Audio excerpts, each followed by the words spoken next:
Bismillahirrahmanirrahim. Assalamu alaykum, hurmatli televizor ko'ruvchilar. Islom va biz programmamizning 8-sonini ko'rishinglarni qizg'in qarshi olamiz. Men Abdullah Yalqin. Qadrli ko'ruvchilarimiz, hammalar ma'lum bo'lgandek, biz bu programni boshlagandan tortib har hafta shu soatlarda naq maydondan huzuringizda bo'layotimiz.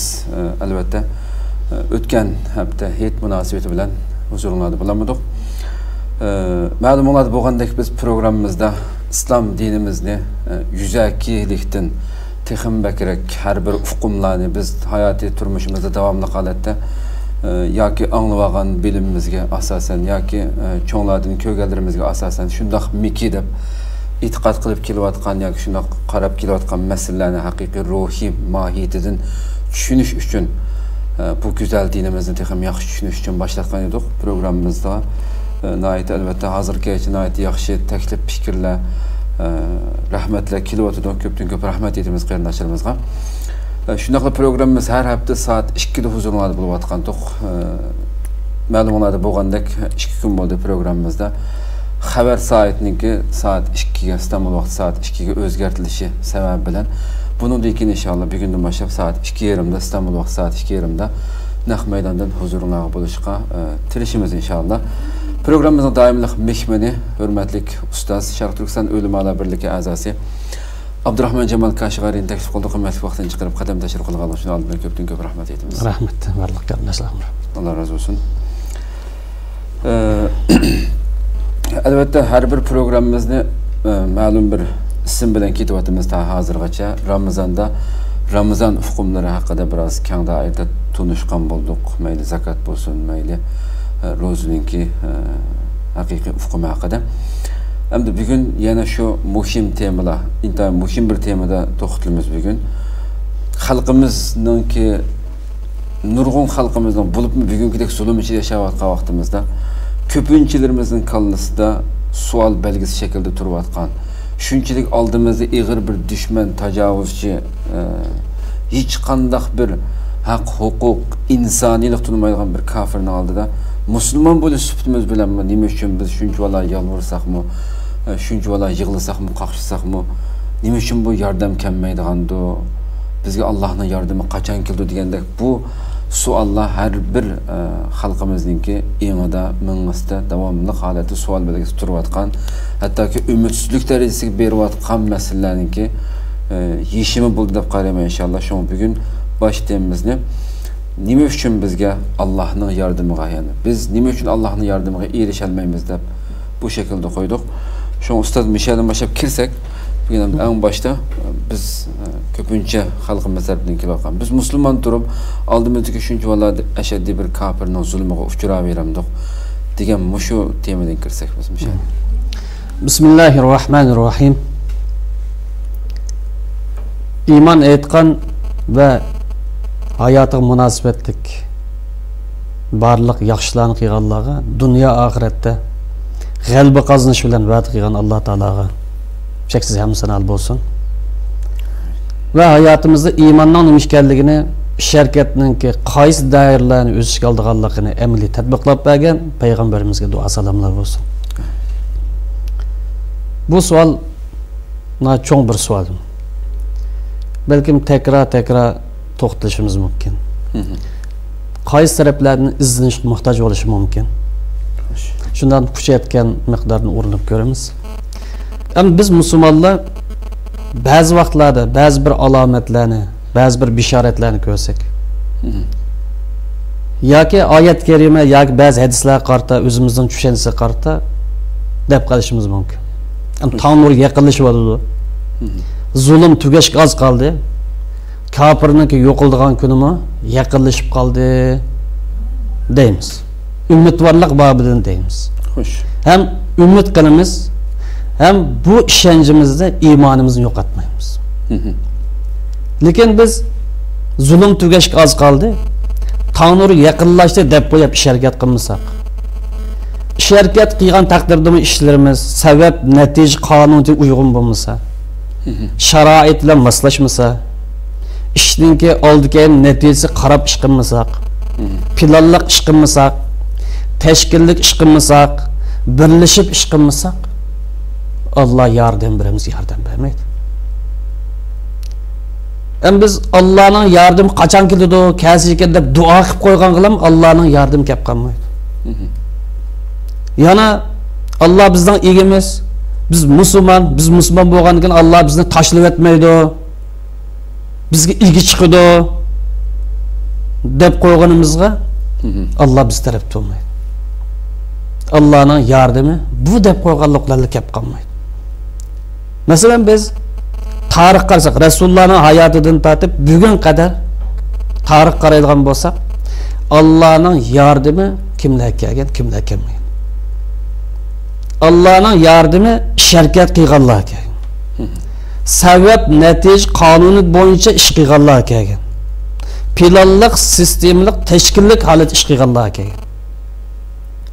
Tarix qaraydigan bo'lsak, şirket qilmagan, sabab natijalarni joyida qo'llanmagan bu kishilarga musulmon bo'lganlik uchun Allohning yordami kelib qolganimiz. Albatta bu yerda ikki turli kishilar bor, yoki ikki millat, yoki ikki qavm deylik. Birisi Allohning yordamiga erishish uchun harakat qilgan. O'zida bor imkoniyatning hammasini sabab natija qonuni bo'yicha ish qilgan kishilar bilan albatta harakat qilmagan. Sabab natija qilmagan, balki duoga tayaniblam Allah duo qilsaqlam qiyinchiligimiz ko'taribdi deb qarab o'tgan bu ikki turkum insonlar orasida farq bor. Endi biz Qur'oni Karimga qaraydigan bo'lsak, Qur'oni Karim bizga yo'l ko'rsatib, Allohning yordamining qachon qaysi holat qilganligini biz yo'l ko'rsatib, ya ayyuhallazina amanu in tansurulloha yansurkum. Mu'minlik sifati bilan xitob qiladi. Sizlar mu'min bo'lsangiz, mu'min bo'lganlik bilan musulmon bo'lib qolganlik bilan qilgan qalb emasmi? Lekin buning sharti bor deb. Buning o'lchami bor deb. Buningki to'laydigan badali bor deb. Buning sharti intansurulloh yansurkum. Agar sizlar Allohga yordam bersanglar, ening kaynidan Allohning yordami sizlarga keladi. Shart aniq. Mu'minlarimiz mu'minlar, musulmonlarimiz musulmonlar alhamdulillah. Xo'sh. Lekin Allohning yordamiga erishish uchun shartim bo'lsa, sizlar dastlab yordam beringlar deydi. Shu vaqtida irodanglar mustahkamlanadi. Yo'linglar ochiladi. Am bu oyatningki taqozosi ro'y qaraydigan bo'lsa, sabab natija qonuni bo'yicha ish qilmaydigan kishilarga musulmon bo'lganlik uchun yordam kelib qolmaydi degan gap chiqadi. Biz musulmon bo'l yordam qildik. Allohdan musulmon bo'lsangmi, ya ayyuhallazina nido qildi. Lekin shart bor edi. Bu shart, birinchi shart Allohga yordam berish. Allohning hech narsaga ehtiyoji yo'q, koinotning yaratuvchisi. Bu yerda Alloh yordam berishdan maqsad Allohning diniga yordam berish. Allohning diniga yordam berish nima bilan hosil bo'ldi?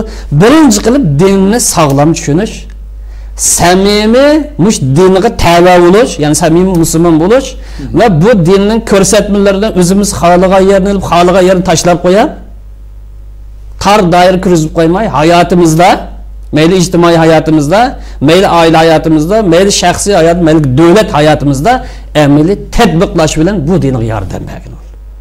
Mana mush sifat, mush shart hozirlansa, u vaqtida yansurkum Allohning yordami endi keladi. Shu vaqtda yordam nuqson bo'ladi.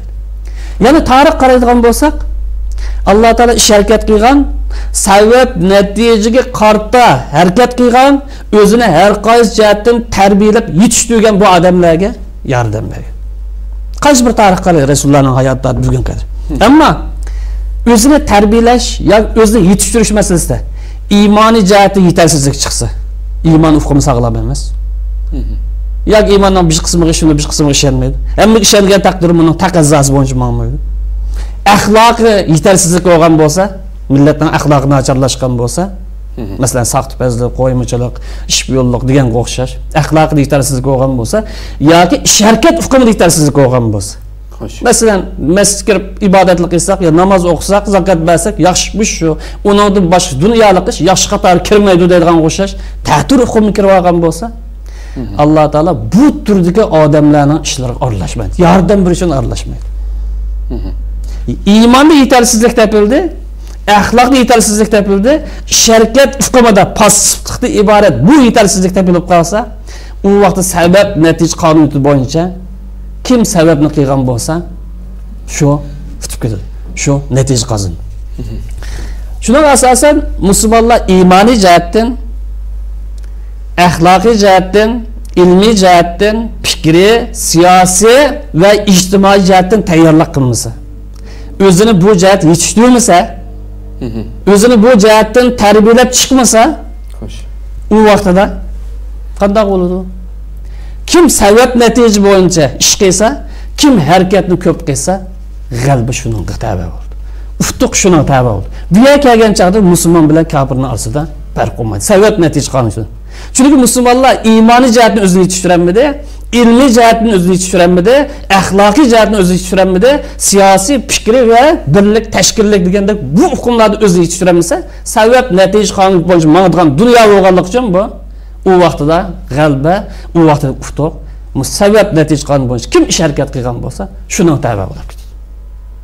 Ya'ni bu gen bir az ochiqlashtirgan vaqtida agar musulmonlar Allohdan yiroqlashgan bo'lsa, dinini tushunib tushunmay, yo'q bo'lmagan bo'lsa, dinning bir qism ko'rsatmalariga amal qilib, bir qismiga amal qilmagan bo'lsa. Hozir ahvol shunday. Masjidga, namozga ko'ngil bo'ldik, oshkor ibodatga ko'ngil bo'ldik, ammo boshqa kelgan chog'da ba'ular yo'qning orasida yashayapmiz. Xo'sh. Yo'q bo'lmagan bo'lsa, ummatni Allohning yordam berishidan iborat bu ummatni osmondan tushadigan bir mo'jizaga bog'lab duo qilib o'ttirgan bo'lsa, u vaqtda yana ham dushman g'alaba qilib ketadi. Nimishqa ish harakat yo'q. Nimishqa sabab yo'q. Masalan, buning dalilini bizdan oldigan bo'lsak, Hunayn jangini misol qilaylik, 9-juz bergan.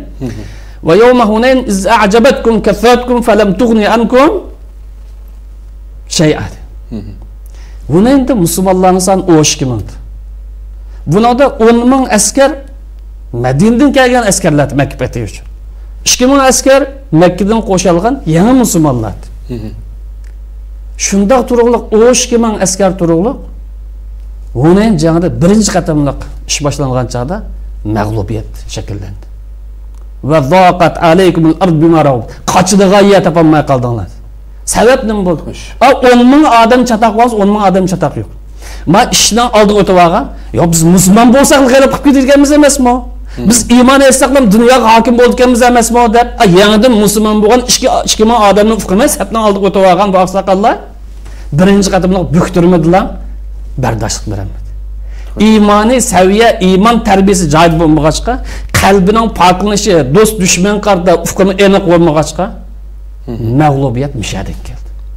Demak, bu yerda tarbiya joy bo'lmay qolib qolsa, sharkat to'liq bo'lmay qolib qolsa, sabab natija joy kelmasa, Allohning nusrat kelamiz kelmaydi. U vaqtida Allohning yordami ish kelmaydi deb qaqshab o'tmaydi. Shart aniq. Qachoniki sizlar samimiy musulmon bo'lsanglar, sharkat qilsanglar, o'zingizlarning ustinglardagi majburiyatni ado qilsanglar, Allohning nusrati bor. Ba'zida mishadim shu kallasi shu savolni kelmay qolmay demancha. Mesela aldığımızdaki düşman kafirlar mayli son jihatdan bo'lsin, bugungi kunimizda mesela texnik jihatdan bo'lsin, qurol yarog' jihatdan bo'lsin. Bugun musulmonlar yoki mesela biz deydi Şarq Turkistonlar har qancha tirissaqmi, na son jihatda, na qurol yarog' jihatda balkim 100 yillarcha uning hozirgi saviyasiga kelmasligimiz mumkin. Bu nima men qancha qilsammi, yani mendan kuchli tursa u deb qarab qolganligini nima deysiz? Biz Qur'on-i Karim qaraymiz. Rasulullohning hadisi qaraymiz. Musulmonlarning amaliy tarix qaraymiz. O'rnak bormiz, o'rnak bor. Masalan, Talutning voqeasini qarasak, burungi ko'ni Yahudlarning zamonidagi. Talutning askari xil ko'p bo'lgan bo'lsa-mu, ammo sinoqdan o'tolmay nurg'unlik shallanib ketdi. Ozg'ina bir qism odamlar bilan iymoniy jihatdan, ilmiy jihatdan, axloqiy jihatdan, siyosiy fikr jihati va harbiy mashg'ulotdan tarbiyalangan odamlar bilan Talutning askarlarini yengdi. Walamma barazu li Jalut va junudi qalu robbana afriq alayna sabr. Bütün sababni qilib bo'lib duoni eng oxirida qildi. Sababni qildi, muvaffaqiyatni Allohdan tildi. Qur'on-i Karim qarasaqmi bu to'g'risida nechailgan bayonlar turibdi. Kam min fiatin qalilatin g'alabat fiatin. Rasulullohning hayoti qarasak, Mu'ta g'azot 3000. Bu 3000 askardan komandını Peygamber komandanlık alsa Peygamber ise komandanlık kılmagan. Zeyd ibn Sabit koy. Usam ibn Zeyd var 17 yaşlıq. Bir yaş yigit komandanlık kılgan. Abdullah ibn Usam ibn Zeyd mi ya Zeyd ibn Sabit mi? Moyma. 3000 adam 150 bin adamga taqobil turgan reallik tarix shakllangan. Bu faqat u yerda emas. Rasulullohning hadisida 32 bin askar ozliqdan mag'lub bo'lmaydi degan hadis bor. Agar iymoniy jihatdan, ilmiy jihatdan, axloqiy jihatdan, siyosiy jihatdan, qarindoshlik jihatdan, iqtisodiy, moddiy, ma'naviy jihat tayyorlik joyida bo'lib qolsa, 32 bin askar son jihat oz kelmaydi. Bizde imandan ibaret güçlük bir kural bu. Hoş. Biz bugün kunlikte sanımızdan az oluşu, kolumuzda imkaniyetimiz yok durup, yani tik durup yaşayalışımız, yani galibi kılımızdan bu işkence bilen turalışımız bizde atom boğallıktan emez. Bizden 400 bin askerge ego boğallıktan emez. Evet. Bizde manevi güç kuvvet boğallıktan. Bizde manevi güç kuvvet var. Bunu canlandırış muhtaç, bunu aktiflandırış muhtaç, bunun dairesi kengaytishga muhtaç, şunun bilan birlikte maddi sebepne bununla yandaş kılışga muhtaç. Bu ikkisi birleşken vaqtida o bugungi san boshqalarning qanday bo'lishini qat'iy nazar, bu yer koinotni tutib turgan bir zot. Biz bilan Alloh Allohning va'dasi qachonda shart tushgan vaqtimiz. Innalloha yudafiu anillazina amanu. Allah müminlerini müdafaa qildi. Bugün biz müdafaa qilinmagan bo'lsak, himoya qilinmagan bo'lsak, demek iman şartı bizde hazırlanmagan. Kur'an'ның bizden talep qilayotgan sifat o'lchamlari taxi bizde pishib yetilmaydi degan. Müminlerden talep qilayotgan sifat o'lcham taxi hozir bo'lmaydi degan. Yani biz g'alabga erishish sharoitiga kammidik. O sebepten biz Allah'ın yardımına erişemedik. Nimish qalsa sebep bizden ketdi. Kamchilik paydo bo'ldi. O'zimizni tar doir kirgizib qo'ydik. Dinni bütün tushunamadik, bir bütün dinni amal qilamadik. Qachonki mushu o'lcham musbatda bo'lib qolsa, boshqalarning soni bo'lishiga qat'iy nazar g'alaba musulmonlar emas. Lekin shart hozirlangan chaqda sifatda bilgan vaqtida. Xo'sh, ko'pdan-ko'p rahmat qadrli qarindoshlar. Ekran oldida chiqib turayotgan nomerimiz orqali programmaga aloqador qanday savol yoki fikrlaringiz bo'lsa, yo'llasanglar bo'ladi. Shunday programmamizni ko'plagan qarindoshlarimizdan foydalanishi uchun intayin muhim tema to'xtalyapmiz. Buni ko'proq ham baharlab qo'yishinglarni o'tinamiz. Hamda shu sharkat qilmasmi, duoni ko'p qilish orqali g'alaba qilg'ili bo'lmamdi deydigan bir hem köpünce vatandan tatmasan halkımız şu duaga öğütülgenlikten mi ya ki nurgun beşiğe sildigendek başta söylep ötülgen bu şirket onun sebebini kılmasın beşiğin nini zulüm gelse sabır kılın dua kılayla Allah götürürsün dep duaga öğütüldü mü bizden halkımızdan ya ki bu musibetinde şirket kılmaya durup dua kılsa mı galiba kılgıl bulduğun iş var mı bu mesele biraz açsak. G'alaba qozonish. Qaysi bir sohada bo'lib qolsin, qaysi bir maydonda bo'lib qolsin, g'alaba qozonish va utuq qozonish degan bu masala sharkat qilish va sababini qilishdan iborat bir qonuniyat bog'liq ekanligi aniq bir haqiqat. Qaysi bir sohada natija qozonaydi ekanmiz sababini qilamiz.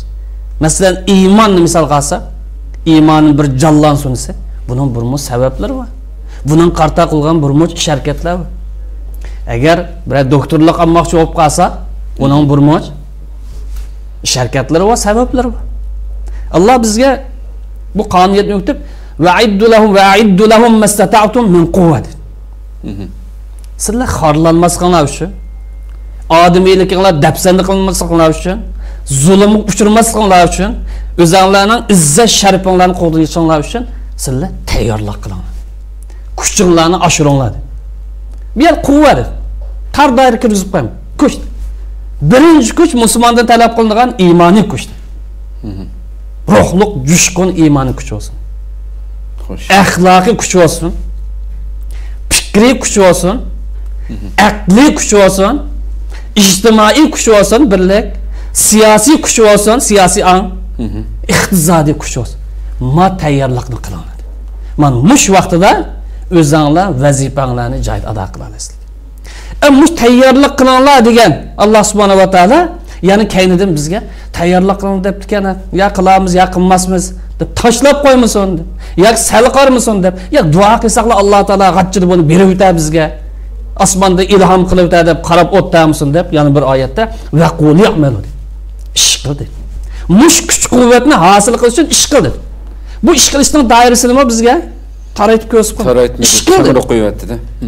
İmanni yükseltirish uchun ish qil, aqlingni taraqqiy qildirish uchun ish qil, fikringni to'g'rilash uchun ish qil, iqtisodingni taraqqiy qildirish uchun ish qil, siyosatni gullantirish uchun ish qil, birlikni hosil qilish uchun ish qil, tashkillik faoliyat qilish uchun ish qil. Duo qilsanglar kuch-quvvat hosil bo'ladi demak. Duo qilsanglar ishingni putadi demak. Balki hayot taqazzo qilgan ishning hammasini qil deb buyurdi. Agar misaldan biz alaylik buni. Biz uyda o'tirib, qaysi birimiz ish harakat qilmay, sababini qilmay, rizq kelsa ekan, maosh kelsa ekan, yoki turmushimiz hal bo'lsa ekan deb qarasak, kelamiz kelmaydi. Eng ahmoqning xayolida. Demak, bu turmush masalasi mayli dehqon bo'lsin, mayli professor bo'lsin, mayli tadqiqotchi bo'lsin, yo siyosatchi bo'lib qolsin, hamma odamni qo'saq bo'lgan ekan turmush. Bu turmush masalasini hal qilish uchun bir sabab lazım, ish harakat lazım. Turmush masalasi natija qozonish uchun sababni qilish lazım. Shuningdek, biz Allohning yordamiga erishimiz, Allohning nusratiga erishimiz deydi ekanmiz. Masjiddan chiqmay o'tirib ibodat qilaversak, yoki qo'limizni ko'tarib duoni qilaversak, Allohning nusri buni kap qilmaydi. Chunki Alloh taolo bizni undaq demadi. Evet. Sababini qildi. Uni qilib, buni qildi, burmuch ishlarimizni ko'rsatib qo'ydi. Bo'lmasa duo ulug' ibodatmi, ulug' ibodat. İbadetdan yiliki deb tasvirlandi. Lekin duoni birinchi o'ringa qo'ymadi. Bu yerda yana bir misol olaylik. Agar o'quvchi bo'lib qolsak, qaysi birisimiz imtihondan o'tmak uchun, natija qozonmak uchun muzokara qilish, tirishishdan iborat bu sababni qilmasak, o'tadimiz, o'tolmaymiz. Duo qilib qo'yganlar bilan o'tgan olmaydi. Agar duo qilish hal bo'lgan bo'lsa, o'quvchim uyda o'tirib bilan 20 saat duo qilsa, balki o'tib ketadi, o'qib o'tirmaydi. Eng suyimli payg'ambarimiz qiladi duoni. Buncha vola nima qilmoqshnaqa. Payg'ambarimiz qilgan bir kunda 70 qatimdan ortiq istig'for et duo qilman degan, uni bir ozga to'xtatishimiz mumkin u doirada. Demak, bu natija qozonish uchun bir midirlash lazım. Evet. Harakat qilish lazım. Midirlash, harakat qilish bo'lmasa biz joyimiz turaveramiz.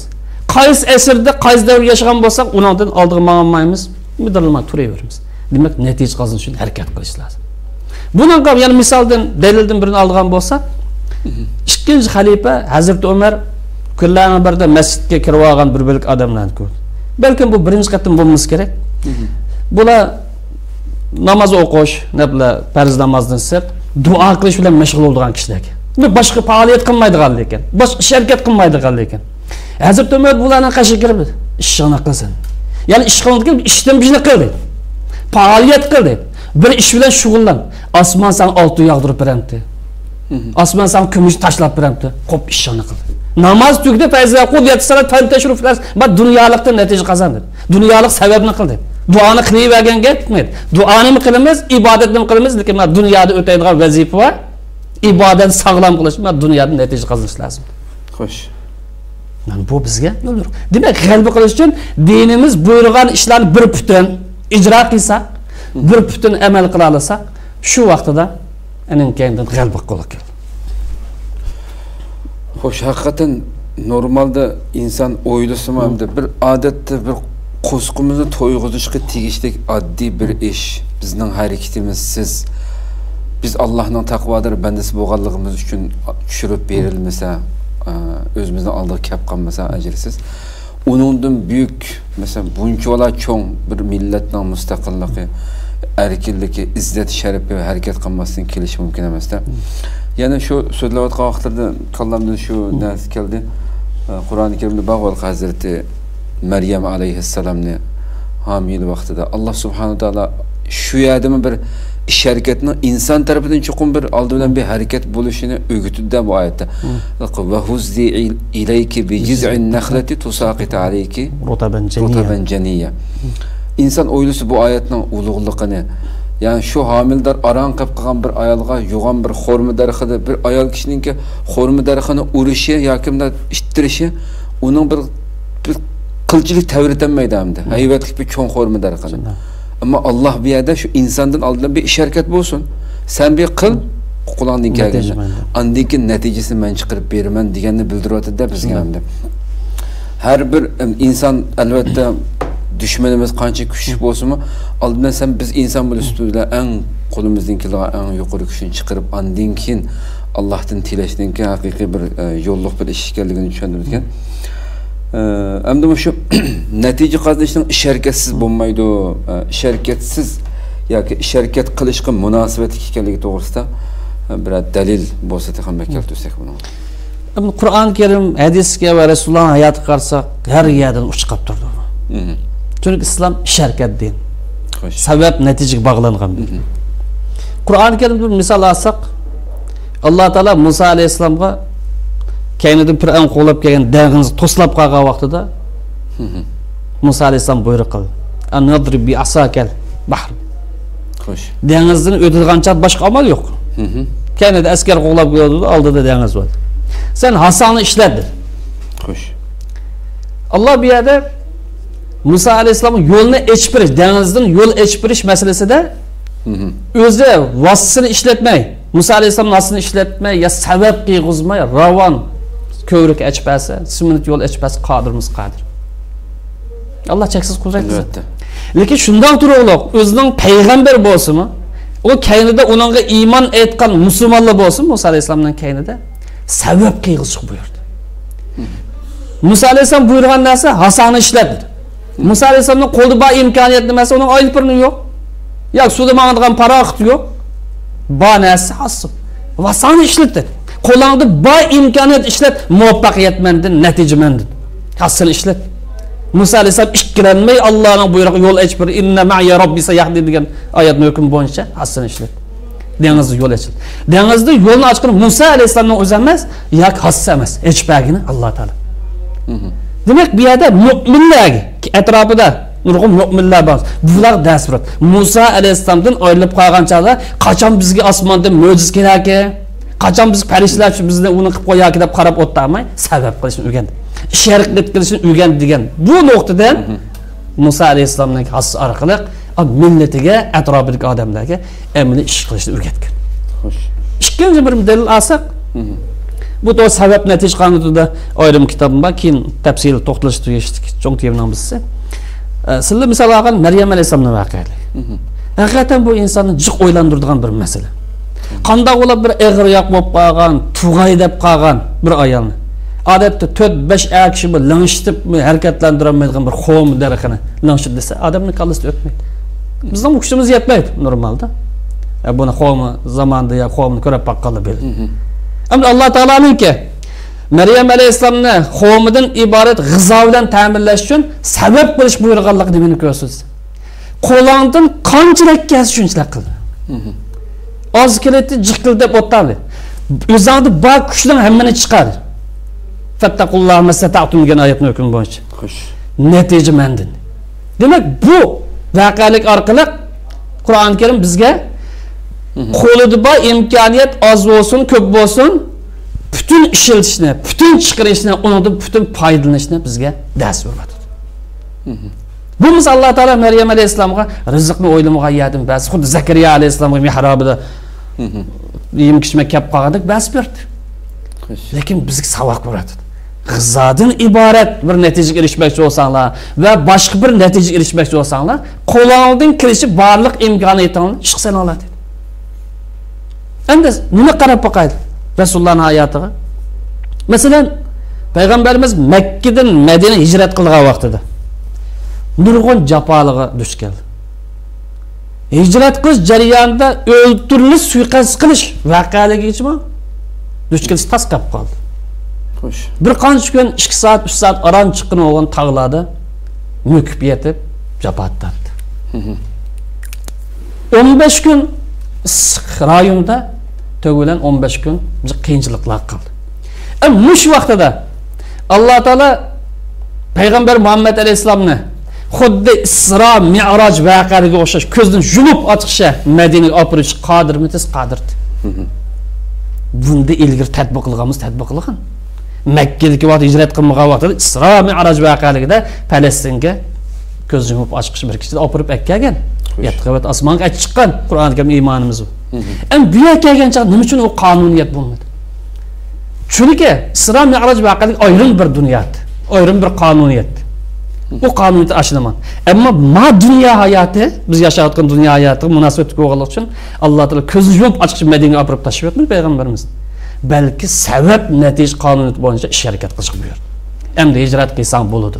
Bundan so'ng payg'ambarimizning duosi ijobat. Ya Alloh men jafo tortqizmaylar, olib borib qo'ysalar desa duosi ijobat etdi. Lekin unda qilmadi. Belki bu payg'ambarimiz moddiy jihat yem-ichmak jihatdan tayyorlik qildi. İqtisodiy jihatdan tayyorlik qildi. İstihbarat jihatdan tayyorlik qildi. Yo'l xaritasini oldi. Turli ehtiyoti planlarning hammasini qo'llandi. Sabab nimasi? Biz ummatga, biz musulmonlarga dars beramiz. Demak, beshinlari bir qiyinchilik tushsa, qo'ldan keldigan, aqldan chiqadigan ve başka milletlerden, başka xalqlardan bo'lsin foydalangan barliq imkoniyat ish qilsanglar. Evet. Hamma imkoniyatlarni ishlatinglar. Ening kendinde muvaffaqiyatni Allohdan ol. Duoni endan qilinglar. Peygamberimizning duosi ijobatimiz ijobat. Bu emas. Bundan başka mı Peygamberimiz qaysi bir jani qilmoqchi bo'lib qolsa, tayyorligini qattiq put qiladi. Kim chiqadigan, kim chiqmaydigandan tortib. Özü peygamber turug'liq harbiy formasini kiyapti. Xo'sh. Sabab natija qonuniyati. Masalan, Badr urushini misolga olaylik. Askarlarni naga o'rinlashtirish masalasida maslahatlar o'rinlashtirdi. Butun tayyorlikni qildi. Ening kaynidan Alloh taolo sig'inib duo qildi. Shuni bilan birlikda Xandaqni misolga olsak, 4-yüzbaga Xandaq ko'lashdan iborat jani bir taktikasini amalga ijro qildi. Bo'ldi mushlar ish tugadi demadi. Belki yani bütün tayyorlikni qildi. Düşmanni amal va netchik parchalash planini tuzdi. İstihbarat harakatlarini ishlatdi. Hatto Madinaning bir qism mevini berish orqali Madinani saqlab qolish, Madinani do'l saqlab qolish iborat nurg'un planlarni tuzdi. Bumuz duosi ijobatni ijobat. Payg'ambar alayhisalom bu faqat duo bilan kifoyalanib qolmagan. Bundan nima tushunamizsa, natija qozonishning birinchi omili iymon.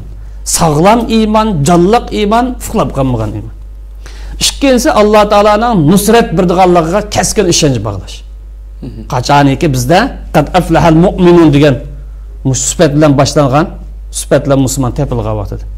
Uchinchi qilib ish harakat qilish, sabab natijalarni ishiltish, tashkillik ish qilish, planliq ish qilish, moddiy va ma'naviy barliq kuch imkoniyatlarni ish qilib, uning kendida ishning natijasini Allah Teala'ya tapşırır.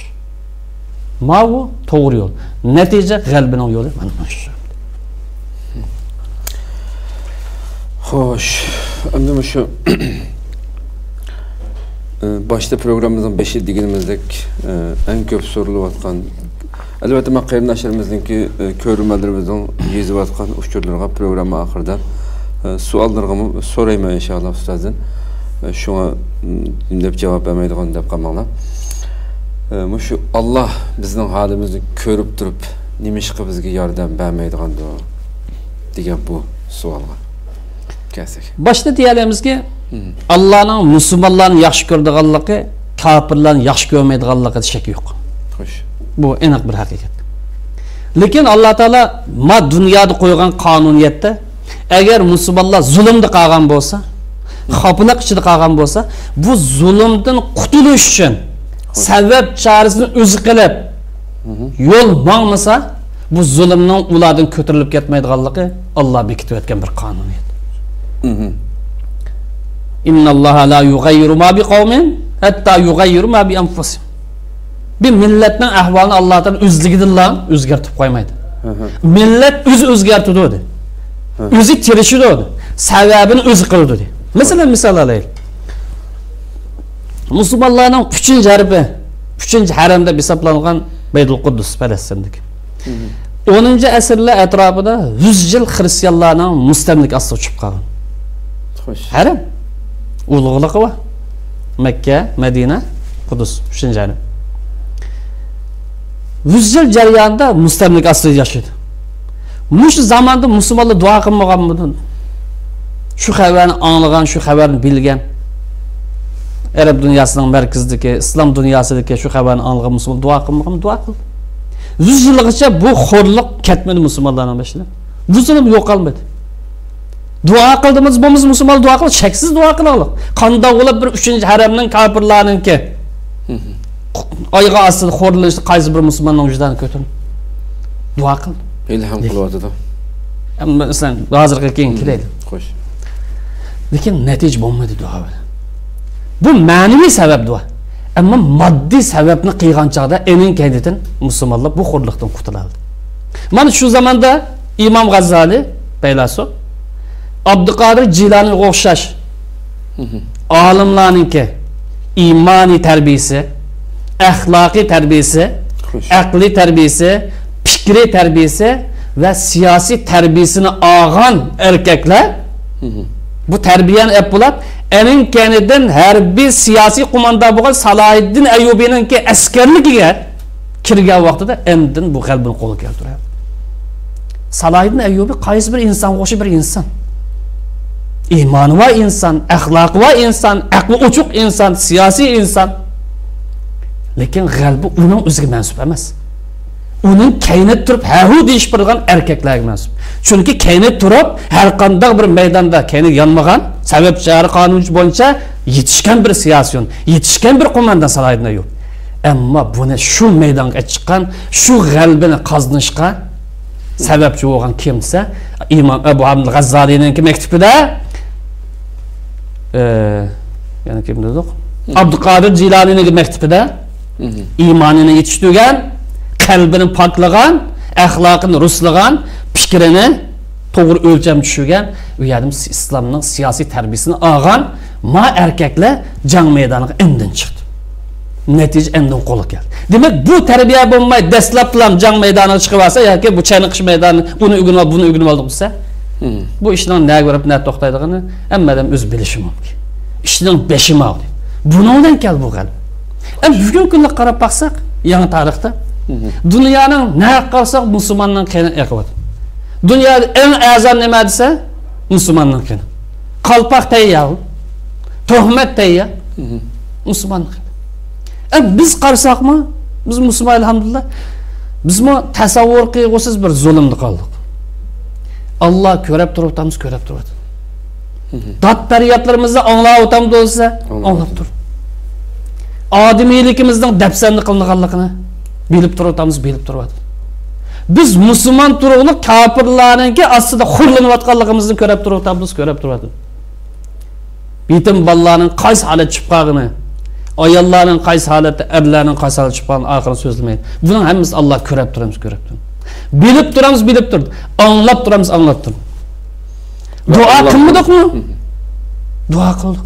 Yine ham qilamiz, har zaman qilamiz, kech kunduz qilamiz. Ma'naviy sabab sifatida, ruhimizni poklash sifatida Allohga yaqinlashib davomli duo qilamiz. Ma'naviy. Lekin buning qo'shimcha bir narsa lazım. Ma'naviy sabab bo'lgan bo'lsa, duo sharkat sifati bilan bir moddiy bir sabab bo'lishi lazım. Ish kuchlimak, uning oldingisini desa 3-4 yildan musulmonlar qanchalik duo qilgan. Hali ham duo qilamiz. Ummatni uzmaymiz.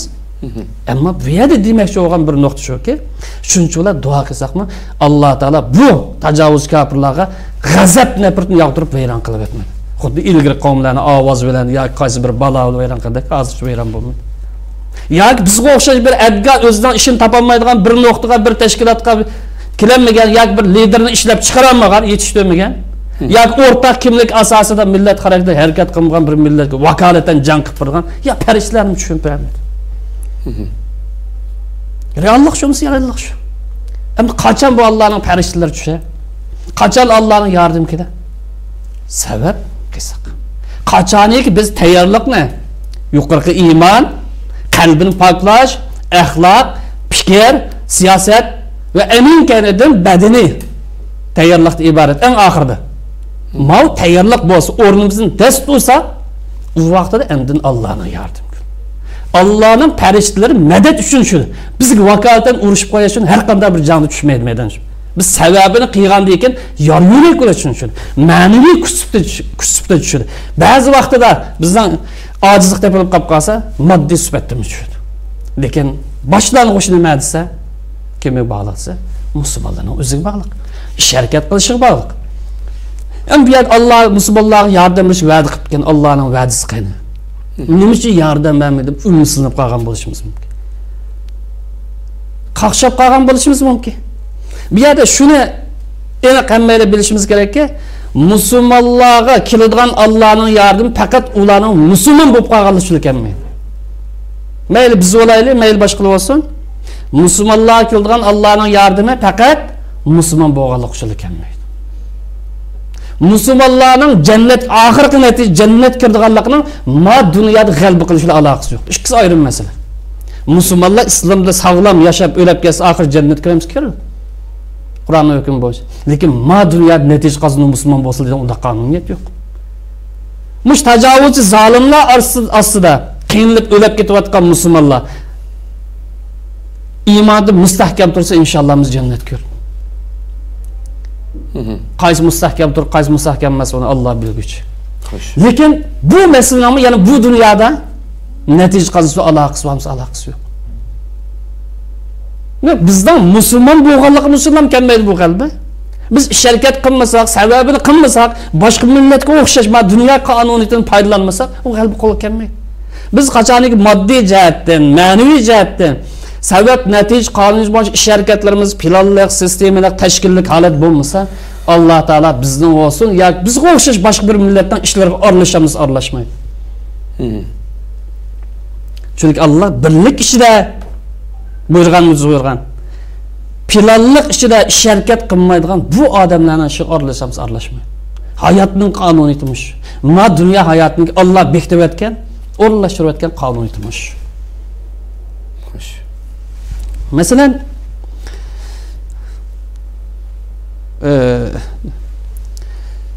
buning asosan yana bir qistormaga biz moddiy sababni qo'llanmay turib, ma'naviy sabab bo'lgan duoga butun vaqtimizni bersakmi, bir umr duo qilsakmi, moddiy sababni qilmasak, Allohning yordamidan kelishi bizga noto'g'ri. Nima ish qilsa Alloh taolo biz qil degan ishni qilmadik. Buyurgan ishni qilmadik. Mesela buna misaldan bir alaylik. Alimlarning birisi sabab natija qonunida bir misol keltirib bermaydan tushunish shaklida. Agar bir daryodan ya dengiz olam, daryo olam, o'stan olamda bir musulmon bilan bir kafir tushib ketgan bo'lsa, ashun kim qutulib chiqadi deydi. Musulmonning Allohga yaqin ekanligi, so'yimli ekanligi aniq bo'lsa, aniq. Allohning musulmon bandasini yaxshi ko'rdiganligi haqiqatmi haqiqat. Agar musulmon banda yoki musulmon suv o'zishini bilmaydigan bo'lsa shu yerda, Alloh yaxshi ko'rganlar uchun qutqizib qo'yamiz shuni. Dengizdan yoki daryodan. Qutqazmaydi. U suv o'zishni bilmagan bir nodon bo'lganlik uchun, tajriba ega bo'lmaganlik uchun g'arq bo'lib o'ladi. Bu dunyoning qonuniyati bo'yicha suv g'arq qilib o'tadi dengiz yoki daryo. Kafir suv o'zishni bilgan bo'lsa, kafir bo'lsa-mi, ma dunyoning sabab natijasini qo'llanganlik uchun u uzib chiqib ketadi, uzib chiqib ketadi. Bu Allohning bu dunyoda, bu koinotda o'rnashtirgan qonuniyatimiz. Shu bu yerda bu masalani biz qanchalik ish qildik, ustimizdagi mas'uliyatni ado qildik, ado qilmadikmi? Ma javobni boshda berish lozim. Qachon yordam keldi deyishdi kerak. Bu so'zlar mutlaqmi bu so'z? Ya'ni belki Alloh subhanahu va taolo o'z ishini bilmasimi, xuddi ba'zilar deyishi mumkinki, Yunus alayhisalom bo'lsa beliq qavatgandek bir beliqni qutqizib qo'yish mumkin. Mo'jiza xarakterlik ya Allohning avliyolariga masalan degandek bunda bir xil tushunchaga kelib qolsa masalan kishilar. Allohning nusrat berdiganligiga shaksiz, mu'min bandlarga sababini qilsa, ish harakat qilsa, g'alaba qildiganligiga nusrat berdigan shaksiz iymonimiz. Yunus alayhisalomningki voqealigi shaksiz bir haqiqat. Yunus alayhisalom payg'ambar.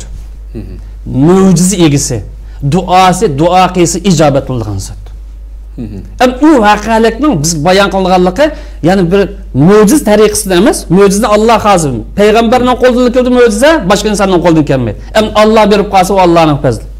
Bu bizga dars berayotgan oyatning kelishi, sizlar har qancha bir xafalik, musibatda, qiyinchilik qilsanmi, bardoshlik beradi.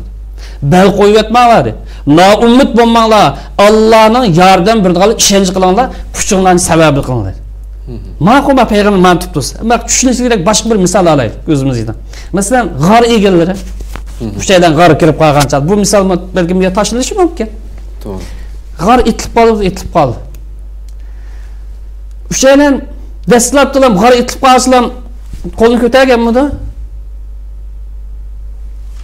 Birinchi qatim biz masalan bir yerga ishga taqilib qolsa qanday qilamiz? Birinchi qatim bilan ishni ochmay turib, urinib boqmay turib, chaqishqa, etishqa, uni buni qilmay turib qo'l ko'taramiz. Yoki sababini qilib boqamiz. Sababini qilamiz. Uchaylanmi toshni etishi, urinib boqinglar, cho'qim kuchab boqinglar, birlashinglar. Oxir hech qanday amal bo'lmagan ekan, moddiy sabab qonun bo'yicha hech qanday bir chiqish eg'iz qolmagan ekan, ammo bu sababni Alloh buyurgan-da bu ishni. Buyurimiz bu ishni echib yepishni, toshni elishishni. Bu kalkamida biz boshqa hech qanday moddiy sabab oqmidi, bu chor qolmadi, hamda yolg'iz Alloh taolo tayinlaydi. Moddiy sababni qilib oqmagandan Alloh tayindi. U deganlik ham duo qilsang faqat bo'lmaydi. Duoni har zaman qilishimiz lozim. Lekin duo birinchi o'rinda emas, ikkinchi o'rinda. Avvalim sababni qilib baqib, endi duo qilganlar. Vaqalikdan kelish jarayonini qarab baqadigan bo'lsak. Duoga tayinish, hal qilish chorasi emasmi degan nuqtaga keldik ta'limishadi.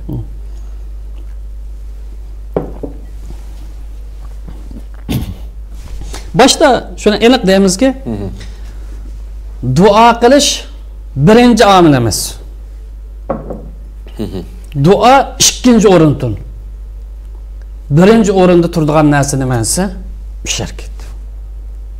Duo insonning ma'naviy tarafini kuchlantiradigan, ma'naviy tarafini ruhlantiradigan, uzuq ato qiladigan narsa. Xuddi qaysi bir ibodatlarga o'xshash, zikr, tasbih bo'lsin, istig'for bo'lsin, namoz bo'lsin, ro'za bo'lsin, shunga o'xshash bu odamning taqvoligini oshirib, dunyo kelish vazifasini ado qilish uchun bir odam energiya beradigan bir punkt bu.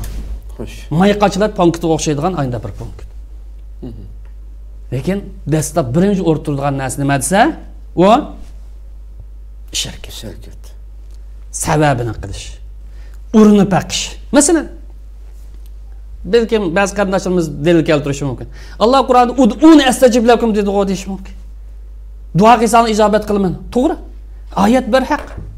Lekin bu oyatning ma'nosi uxlaydiganlarning duosi ijobat qilman degan gap chiqmaydi. Sharkat qilmay turib, men sharkat qilib va qul ya'malu, ishla dedim. Tayyorlik qil dedim. Iymoningni kuchlantir dedim. Axloqliq bo'l dedim. O'zingning diningni qo'g'da, aqidangni qo'g'da, axloqingni qo'g'da, qavmingni qo'g'da, vataningni qo'g'da, butun imkoniyatlarni qo'g'da deb ne'matni berdim. Buni qildingizsa, buni javob topish lozim. Sharkat qilmaganlarning duosi ijobat qildi deganlar chiqmaydi. Sabab natijaga uyg'un holatda ish qilmaganlarni duosi ijobat qildi degan gap chiqmaydi. Masalan, biz qarab boqaylik. 70 yildan beri kommunistlar kelgan tartib dinimizni qo'g'dash uchun, aqlimizni xato ozg'un fikrlarni kommunistlarning fikridan kirish uchun, qo'g'dash uchun, iqtisodimizni qo'g'dash uchun, siyosiy muhitdagi bir xafalikdan qutulish uchun duo qildikmi, qilmadikmi? Duo qildik. Falastinga o'xshash biz bilan biz 49-yil kommunistlarning qo'liga tushgan bo'lsa, 48 Falastin yahudlarning qo'liga tushdi. Mustamlik. Falastinlik musulmonlar duo qilmadi. Falastinda bizni o'g'amaq dunyoning bir sharti hukmida deydi. Jiq ya hukmida. Falastin dunyoning markazi bo'lish e'tibori bilan butun dunyo musulmonlariga duo yog'dirib o'tdik. 70 yildan. O'limi shu, diniy nuqtadan, siyosiy nuqtadan, iqtisodiy, ijtimoiy, fikriy nuqtadan mush xafalikdan qutulish duo qildingiz, duo qildi. To'xtamay duo qilyapti. Xo'sh. Endi bu yerda bir savol bor. Duo qildik. Biz bu erkinlikka erishish, adolatga erishish, insoniy huquq ya qimmatga erishishda biz qanchalik bir ish harakat qildik degan javob chiqadi. Duo qildingiz, duo qildik. Ma'naviy sababni ijro qildik, ma'naviy ish harakatni ijro. Ammo moddiy ish harakatda erkinligimiz erishish uchun qanchalik ish harakat qildik? Qanchalik sababcharlarni qilgandik? Balki bunda desak Osmon Boturni, Sabit Damallamni, Abduqodir Damallamni, Alixon To'ramni va uningdan boshqa bir qancha shaxslar misol qilishimiz mumkin. Bir millatning ichida bir qancha odam ish qilsa millatning xafalig'i qilib oladi. Bir millat o'g'il ekan, xafalig bu shaxsiy o'g'il bo'lsa, uning masalasi ayrim bo'ladi. Bir asar va bir kim oz bo'lish uni deb o'tamaydi. Bizning xafaligimiz millat xarakterlik bir xafalig. Jamiyat xarakterlik bir xafalig. Hammamizdan beshiga kelgan bir xafalık. Hammadan boy mustamlika tushdi, yana qul bo'ldi degan bu xafalık, hamma xafalıkni bezib tushadigan bir xafalık. Men nima deb tasavvur qilishni qaytib nazar. Buning qarta qanchalik kuch chiqadi, qanchalik sabab qildik millatimiz. Millatda eng cho'ng uch xil kuch bor. Birisi olimlarning kuchi, olim, mutlaq olim. Aqidasi sog'lom, fikr to'g'ri bo'lsa mutlaq olim. Mayli diniy soat bo'lsin, mayli fanniy soat bo'lib qolsin. Millatning birinchi kuchi. Ikkinchi kuchi siyosiy ongdagi shaxslar. Yoki hokimlar deydi. Uchinchisi iqtisodiy kuchi, boylik.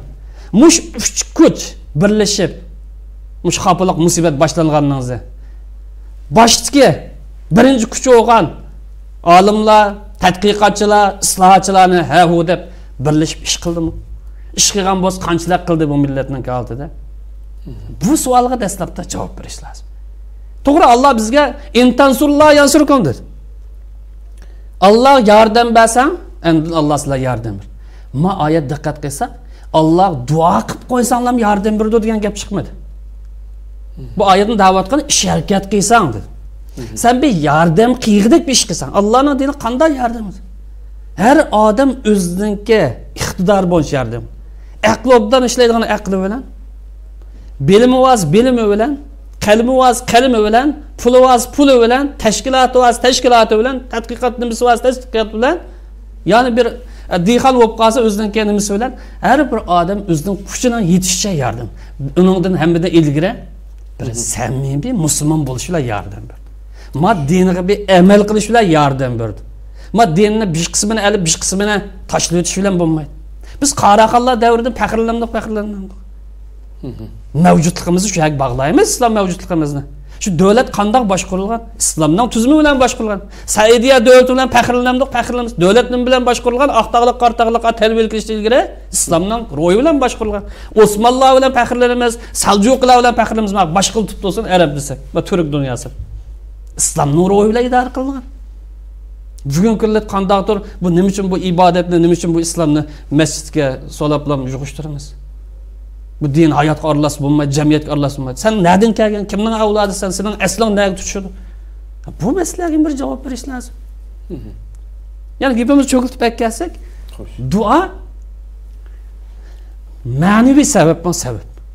Ma'naviy sabab bo'lish bilan ish harakatning qatoriga kiramiz kerak. Lekin yuqoridagiimizdek duo birinchi o'rinda emas, ikkinchi o'rinda. Birinchi o'rinda turgan narsa ish harakat, sabab joriy qilish, sharoitlarni o'zgartirishga urinish.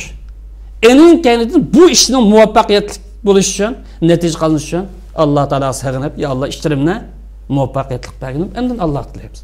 Musulmon ishning beshida, ishning to'g'ri bo'lishi uchun, muvaffaqiyatli bo'lishi uchun duo qilgan bo'lsa, ya'ni ishning oxiridimi? Qana qildi? Ya'ni natija qilish uchun duo qil. Demak, bu yerda asosliq narsa nimaga bog'lanyapti? Amalga bog'lanyapti. Biz amalga sal qaraganlikdan, ish harakat sal qaraganlikdan bu dunyo bilan ancha qarimiz bo'lmasin bo'ldi. Bu dunyoni kafirlardan kelmasa biz oxiratni maqsad qildigan xato tushuncha, diniy tushuncha bizni bugungi kunlikda akib qo'ydi. Musholatga akib qo'ydi. Biz dunyoda natija qozonmay turib, oxiratligimiz natija qozonishimiz naqta. O'lib ketsak inshaalloh zulm asri masalan hozir nurg'un qarindosh o'lib ketdi, jannatga kirdi. Inshaalloh haq yo'lda mustahkam tursin. Lekin ularning kendi qoldirib ketgan avlodlari uchun, farzandlari uchun, millatning ularning ustidagi haqqi shu, xalqning haqqi shu, vatanning haqqi shu, uni ado qildimmi, ado qilmadimmi? Bu masalaga javob berish lozim. O'lmak oson, lekin olimlarimiz degandek haq yo'lda turib, haq yo'lninki haqqini ado qilib yashamak u ancha oson ish emas. To'g'ri. Masalan, bundan yana bir misol olaylik. Bu ish harakat masalasida. Badr jangini misolga olsak, Badr jangida musulmonlarning soni oz. Qurayshlarninki soni ko'p. Payg'ambarimiz bu yerda duo qildimiz, duo qil. Bak duo qil. Mushu odamlar, mush birinchi qatam chiqqan mush askarlar g'alaba qilolmay qolib qolsa, islom bundagi qad ko'tarolmaydi deb soldi. Agar mush hisob tugab ketib qolsa, hadis kelishicha, falan tu'bad fil arz. Hazrat Abu Bakrmi Rasulullohga abdu bo'ldi qilib tutib oldi. Ammo duoni qilishdan ilgari payg'ambarimiz sabab chorasini qildimiz qildi. Odamlarning kimning chiqish, kimning chiqmasligi, kim o'lchamli, kim o'lchamsiz, istixbor asosida suvoyaga o'rilish, oziq-tulik elish deganda butun imkoniyatni qilib bo'lib qildimiz qildi. Qanday qolsidimi? yuqori dedim. Bundan bütün tayyorliqni qildi. Demak, bu duo sabab qilinib bo'lgandan keyin endin o'zining rolini joriy qildi. Rasulullohning oyatimish. Bütün ishlar qilayotgan shu. Bunga yana tushunish bo'lish uchun bir misol olaylik. Mutafakkir olimlardan Sheyx Muhammad G'azzali yaqin davrda yashagan bir olim. Bu olimning shunday bir so'zi bor, o'yga solgan odamni. Kunlarni birda masjid kirsa, imom xonim xutba so'zlab o'tibdi. Imom xonim xutbasi deb duo qilib, "Ey Alloh, zolimlarni halok qilib aslar" deb duo qilib o'tibdi. Sheyx G'azzali balki masjiddan chiqqandan keyin degan bo'lsa kerak bu Mutafakkir G'azzali. Agar Alloh zolimlarni halok qilib turgan bo'lsa, biz musulmonlarning rolimiz nima bo'ldi? Biz nima ish qildik odam? Biz bu ishda "Ey Alloh, zolimlarni bir taraf qilgin" deb duoni qilib qo'yaplar. Mas'uliyatimiz tugdi bizdan keyin deb qarab o'tirgan odam. Bu zolimni yo'qtirgan biz emasmi? Ishni qildigan biz emasmi? To'g'ri, anidan bisharat olamiz. To'g'ri, undan foydalanamiz. Xuddi Rim Parisni g'alab qilgancha musulmonlar bisharat olganda. Ammo asli qonuniyat zulmni to'sadigan, zulm yo'qtiradigan kim? Musulmonlar vazifasi emasmi? Ya'ni Sheyx G'azzali so'zini davomlashtirib, boshqalar, ya'ni kofirlar sabab natija qonuniyatidan obdan foydalansa, ish harakatni joyi to'liq qilsa va boshqa natija qozonish mayli texnik olamdi yoki siyosiy olamdi yo idora olam bundan obdan foydalanib nurg'un ishlarni hosil qilsa, biz qo'pab faqat duo qilish bilan zolimlarning tajovuziga qarshi tura olamdi. Duo qilish bilan zolimlarning zulmini to'sqini bo'lamdi. Agar biz mushundoq onglar yashaydigan bo'lib qolsa, sabab natija qonuniyati bo'yicha kim g'alaba qiladi desa, kofirlar g'alaba qilib ketadi. To'g'ri, biz ma'naviyatda usti bo'lgan bilan iymoniy nuqtadan, lekin agar joyda bo'lgan bo'lsa inshaalloh imonimiz moddiy sabab natija qonuniyati bo'yicha hayotning qonuniyati ashi. Biz tamoq etmasak, lag'man pishmaydi sababini qilmasak. Mo'l usul elishmi tirishmasak bo'lmaydi. Ma qonuniyatni Alloh taolo oyda yaratib o'tgan bir qonuniyat. Ma qonuniyat kim amal qilgan bo'lsa, shu g'alaba qilib ketadi. Bizniki ahvolimiz mana ashunda ketib bordi. Shuni biz har vaqt Alloh taologa duo qilish bilan birlikda ish harakat tan qiladi. Ikkisini tan qilishga muhtoj. Duoni qilib ish harakat qilmasak, holimiz shu. Ish harakat qilib moddining kuchiga tanib duo qilmay qolib qolsak, yana bizniki borliq yerimizni tayinli. Xo'sh. Masalan, buning yana bir misoldan dalil bizdan olsak, Yusuf alayhisalomga Misr xalqining yoki Misr davlatining uzun qolmay ocharchilikqa qadam bosadiganlik to'g'risida xabar keldi. Tushki bir ta'bir bergan bo'lsa. Mishada Yusuf alayhisalom duo qiling, duo qilsang bu xafalık ko'tarilib ketadi, qurg'oqchilik iborat xafalık ko'tarilib ketadi. Men sizlarga duo qilib qo'yay demadi. Biz payg'ambarimiz payg'ambar. Duo qilamiz, duosi ijobat.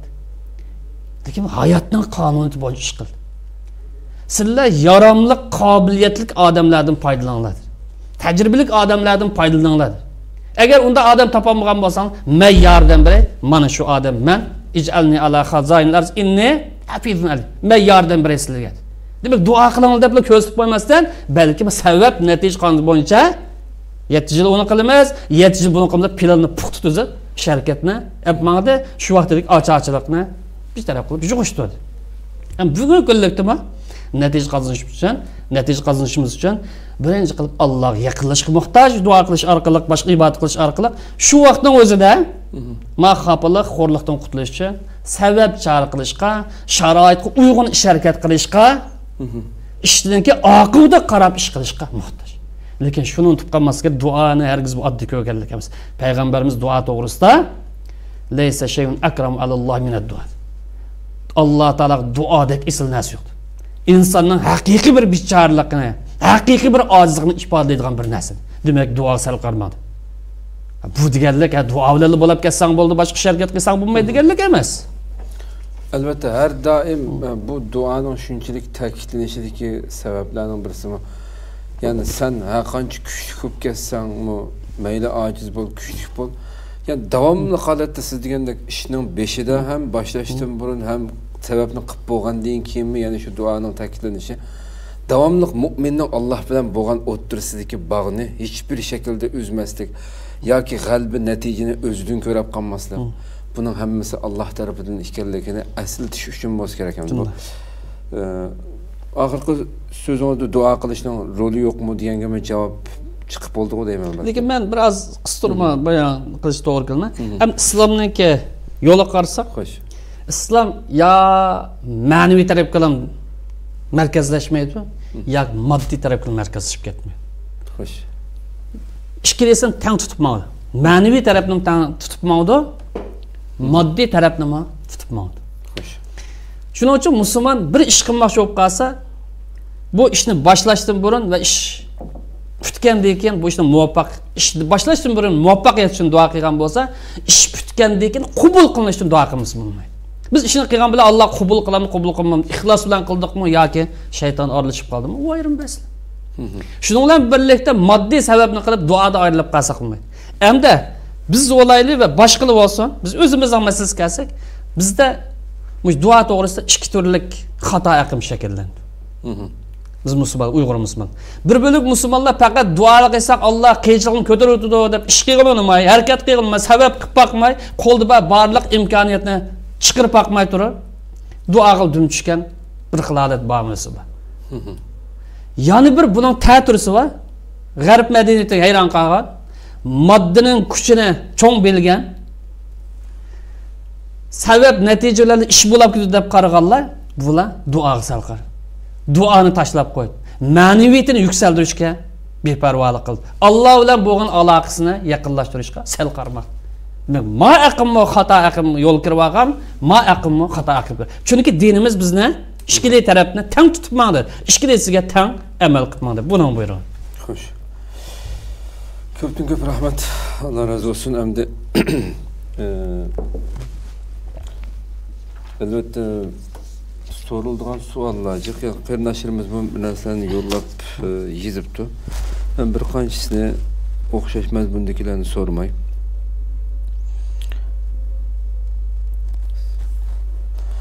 Bir ko'rmanimiz debdiki, siz nima deyapsiz? Axloq, kuch-quvvat va iymon bilan Xitoyni ag'dira olamsiz dedi. Ben kuch-quvvatim. Birinchisi iymon kuch-quvvati. Xo'sh.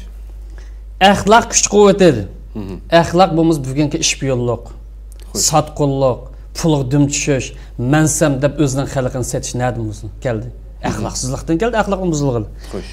Iymoniy kuch-quvvat, axloqiy kuch-quvvat, aqliy kuch-quvvat, fikriy kuch-quvvat, ijtimoiy kuch-quvvat, siyosiy kuch-quvvat, ijtimoiy kuch-quvvat hammani teng sanadi. Bizning dinimiz kuch-quvvat faqat iymon bilan qasilib qolmaydi, cheklanib qolmaydi. Va oyatda bizni va aydulahum masata'u min quvvat degani butun kuch-quvvatni tayyorladi. Iymoniy kuch-quvvating bo'lsin, aqliy kuch-quvvating bo'lsin, boshqalarga eshib tush kerak, iqtisodiy kuch-quvvating bo'lsin, fikriy kuch-quvvating bo'lsin. Dinimizdan talab qilgan kuch-quvvati bor. Texnik kuch-quvvating bo'lsin, bugun texnika bor, texnik kuch-quvvating bo'lsin. Tashviqot kuch-quvvati bor, bugun u bo'lsin dedi. Istixborot kuch-quvvati bor, burun batib, u bo'lsin dedi. Dinimiz talab qilganimiz shu.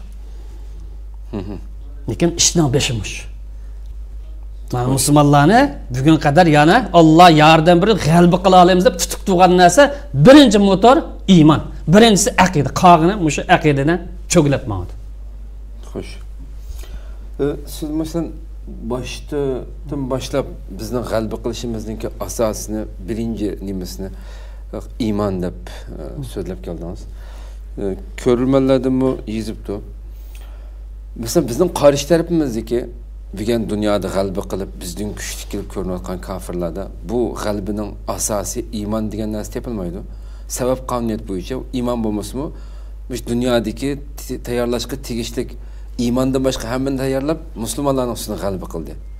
Ya'ni buningga ko'ra birisi yozibdiki, bugun bu dunyoda musulmon bo'lib bo'lmaganlar emas, ya'ni bir narsa g'alaba qilish uchun kuchliklar yengib keldi dunyoda deydi.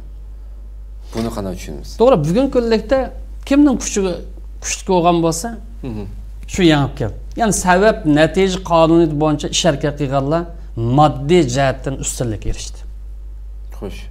Moddiy jihatdan g'alaba qildi deb qarang. Hamda bu g'alaba bir insoniyatga foydali taraflari bo'ldi. Ammo insoniyatga ziyonli tarafi bor. Yaqin davrgacha madaniyatda erkinlik masalasida, barobarlik masalasida bir madaniyatni borliq ekanligi deb 30-40 yil dapchag'an bo'lsa, buni yana oldi. Turolmadi. Demek bu vaqtincha kelib ketadigan bir kuch. Vaqtlik bir ahvol. Bu uzun bir madaniyat, insoniy madaniyat sifatida u xil holatni saqlab turish u nisb bo'lgandek emas. Ammo yerda musulmonlar kelsak, iymon kuchli vaqtida biz musulmonlarniki cho'kishi 200 yil deb faraz qildi yoki 100 yil deb faraz qildi. Ening oldidagi holat iymon joyida bo'lgan, axloq joyida bo'lgan, moddiy sabab qonuniyati bilan joyida foydalangan bo'lg'achqa dunyoviy madaniyatni yarata olgan. İzzat sharaf bilan yashay olgan. Boshqalarga insonlik madaniyatni o'rgata olgan. Bugungi kunlikda shu iqtidor, imkoniyat bormi-siba? Xarid bormi-siba? Ammo shuni tatbiqlash, shuni uyg'unlash, shuni yo'lni sizib chiqishmasiz bu bo'lmoqlik. Endi biz Allohning bir musulmon bandalari bo'lish bilan dinimizning ruhiga amal qilmaganligimiz uchun, dinimiz ko'rsatgan yo'l yo'riqlarni tutib bo'lmaganligimiz uchun Allohning jazosi qo'shqirdik. Bu bugungi kunda biz yuqorida boshda deganimizdek moddiy sabab qonuniyat bo'yicha bu dunyonikida. Kim sababdan natija qonun qo'llansa, mayli u musulmon bo'lsin, mayli kafir bo'lib qolsin, natija shundan qadi. Buni bir qancha yerda takrar. Ma dunyoning natijasi shu. Ham biz iymoniy jihatdan o'zimizni yuksaldiramiz, balkim yuksaldirgandik, iymoniy jihat yuksaldirgan bo'lsa, bu ish harakat bilan yuksaltirildi. Ish harakat mayli iymonning bir tarmog'i deyli, mayli iymonning ruhi deyli, mayli taqozosi deyli, ish harakatsiz bu yerda iymon bo'lmaydi. Bu iymonning ifodasi nima? Ish harakat. Iymonning taqozosi nima? Ish harakat. Iymonning ruhi nima? Ish harakat. Bu oyatda najjilg'a yeldi. Va'adallohu allazina amanu minkum va amilus solihat. Iymon bilan davomli bu yerda amal solih bo'lib qolsa, natija shundan bog'lanadi. G'alib shundan bog'lanadi. Ma ayrilib ketib qoldi. Axloqimiz bilan iymonimiz ayrilib ketdi. Ish harakat bilan iymonimiz ayrilib ketdi. Chataqmishad chiqdi. Demak, bu sababdan men qildigan ishni qilmaganligini deb Allohning biz jazosi qo'shqirdik. Ya'ni qachonki biz eslimiz qayta olsak, iymonimizni to'g'ri joy tushunarsak, axloqimizni esl keltira olsak va islom dinimiz buyurgan sabab natija qonuniyati bo'yicha ish harakat qila olsak, yana g'alaba yiroq emas. Bugungi reallikda boshqalar sabab natija qildi. Unda halol bo'lsin, harom bo'lsin, nima ish qilsa o'zining madaniyati bo'yicha, ammo biz o'zimizning madaniyati bo'yicha, to'g'ri madaniyat bo'yicha, ya'ni yuksalgan bo'lamiz, yuksalgan bo'ladi. Ya'ni taraqqiygan bo'lamiz, taraqqiygan. Qachon biz o'zimizning kimligini to'nigan vaqtida, o'zimizning asli kimlik bo'yicha qadam bosalgan vaqtida. Xo'sh.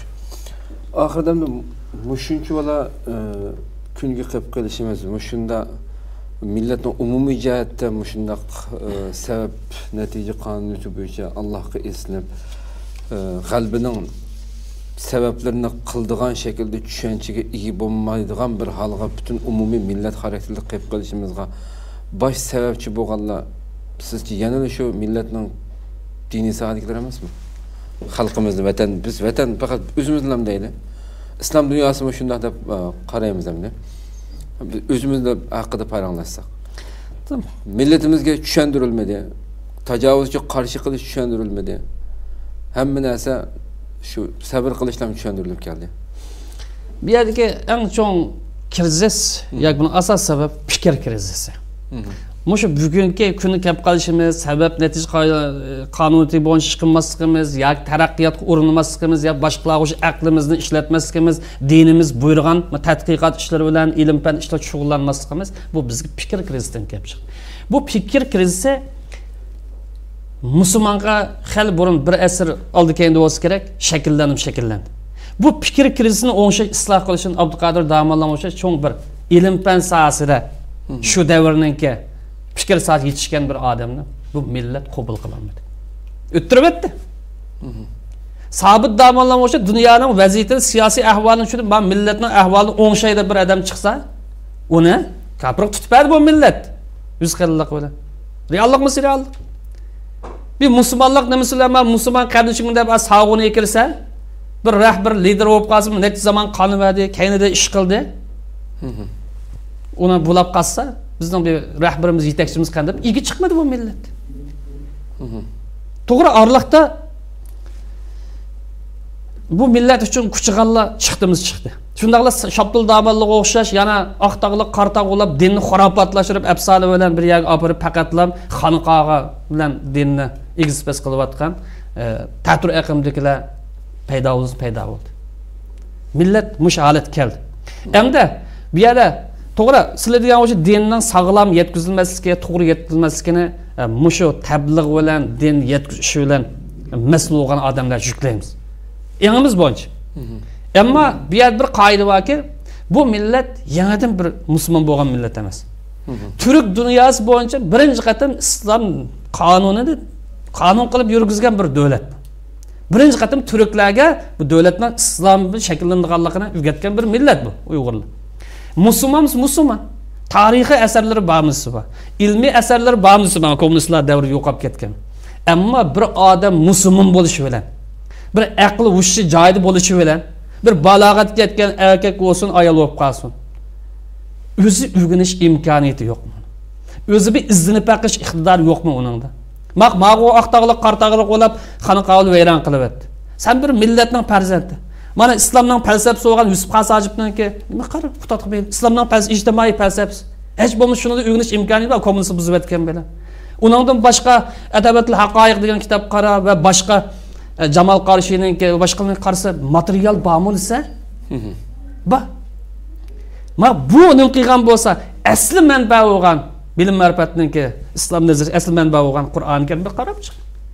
Buningki tarjima tafsirlar bormi? Aqlni hadasan. Sen bir insan go.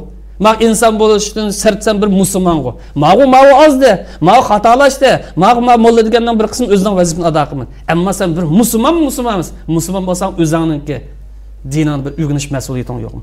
Haqiqatni bir izlanish mas'uliyating yo'qmi? Qo'sqin assa izlansan necha soat? Necha soat qo'sqin uchun ishlaysan? Aqling uchun, vijdoning uchun, millating uchun, bir iymoning uchun bir necha soat o'qib, bir necha soat izlanib baq. Nima ish yo'q mas'uliyat?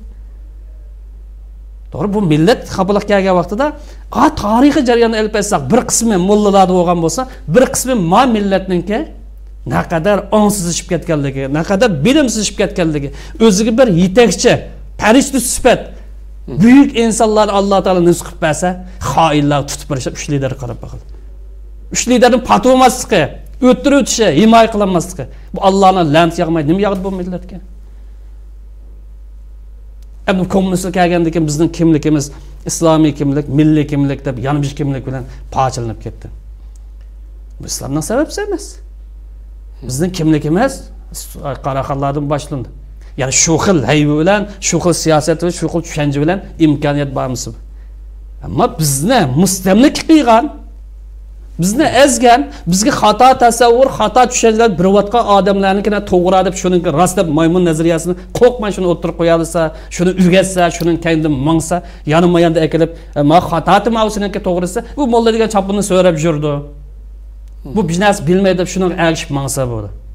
30 yil kommunistlar kelgan vaqtda kapra madaniyat inqilobi 30 yaqin jonliq o'limalarimiz hammasi turmoq tashlandi. Buni nima qilgan shu vaqtda? Bu millatning oqsoqollari, millatning yetakchilari yerni qilibdi. To'xtab turadi deydigan yer, u nima ish qildi? Demak, bu yerda bir musulmon birinchi bo'lib bu mas'uliyatni boshqalarga otish ilgari men nima ish qildim degan savolga javob berish lozim. Ko'pdan ko'p rahmat. Alloh razı olsun. Programımızı bu yerda oxirlashtiraylik. Vaqtimiz to'shib qoldi. Haqiqatan shu oxirdagi gaplar haqiqatan odamni o'yga soldimi shu qadar ko'rmalarimiz. Yani bir insonningki, yani biz yani Allah subhanahu wa ta'ala jazosiga uchrayapmiz degan gap biz yani odatiy gap emas deman haqiqatan.